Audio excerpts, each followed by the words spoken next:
ഓപ്ഷനാണ്. ഇപ്പം നമ്മളൊരു എക്സിസ്റ്റിംഗ് ഡ്രോയിങ്ങിൽ ഇതിപ്പം നമ്മൾ മില്ലിമീറ്ററിലിട്ടാണ് വരച്ചേക്കുന്നത്. ഓക്കെ, അപ്പോൾ ഇത് 50 മില്ലിമീറ്റർ എന്നാണ് കിടക്കുന്നത്. എനിക്കിപ്പോൾ ഒരു എക്സിസ്റ്റിംഗ് ഡ്രോയിങ്ങിൻ്റെ യൂണിറ്റ് മാറ്റണമെന്ന് വെച്ചോ. അപ്പോൾ അങ്ങനെ യൂണിറ്റ് മാറ്റണമെന്നുണ്ടെങ്കിൽ നമുക്ക് ഈ പറഞ്ഞ യൂണിറ്റ് ചേഞ്ച് ചെയ്തിട്ട് കാര്യമില്ല. അതിനുവേണ്ടിയുള്ള ഓപ്ഷനാണ് ഡ്രോയിങ് യൂണിറ്റ്സ് എന്ന് പറഞ്ഞൊരു കമാൻഡ് ഉണ്ട്. അപ്പോൾ അത് കിട്ടണമെങ്കിൽ ആദ്യം നമ്മൾ ഒരു ഹൈഫൺ ഇടുക. ഹൈഫൺ ടൈപ്പ് ചെയ്തിട്ട് DWG യൂണിറ്റ്സ് എന്നൊരു ഓപ്ഷൻ ഉണ്ട്. ഹൈഫൺ DWG യൂണിറ്റ്സ് ടൈപ്പ് ചെയ്യുക, എൻ്റർ അടിക്കുക. അപ്പോൾ എന്താണ് ഇതുപോലൊരു വിൻഡോ വരും.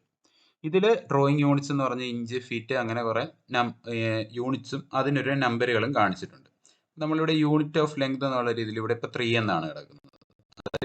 ആക്റ്റീവായി കിടക്കുന്നത് മില്ലിമീറ്റർ എന്നുള്ള യൂണിറ്റ് ആണ്. എനിക്കിത് സെൻറ്റിമീറ്ററിലേക്ക് മാറ്റണമെങ്കിൽ സെൻറ്റിമീറ്ററിൻ്റെ നമ്പർ എത്ര എന്ന് നോക്കുക. 4 എന്ന് കൊടുത്തു. എന്നിട്ട് ബാക്കി വരുന്ന എല്ലാ ഓപ്ഷനും നമ്മൾ എൻ്റർ അടിച്ച് പോയാൽ മതി. ഓക്കെ, എന്നിട്ട് തിരിച്ചിവിടെ കമാൻഡ് എന്നുള്ള രീതി വരുന്നിടം വരെ എൻ്റർ അടിച്ച് പോവുക. എന്നിട്ട് ഇത് ക്ലോസ് ചെയ്യുക.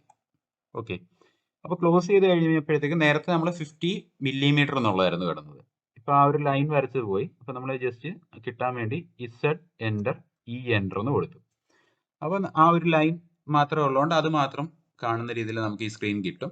ഓക്കെ, അപ്പോൾ ഇവിടെ വരുമ്പം ആ പറഞ്ഞ 50 mm എന്നുള്ള സാധനം സെൻറ്റിമീറ്ററിലോട്ട് കൺവേർട്ടായി. അതായത് 5 സെൻറ്റിമീറ്റർ എന്നാണ് നമുക്കിവിടെ റെപ്രസെൻറ്റേഷൻ കാണിക്കുന്നത്.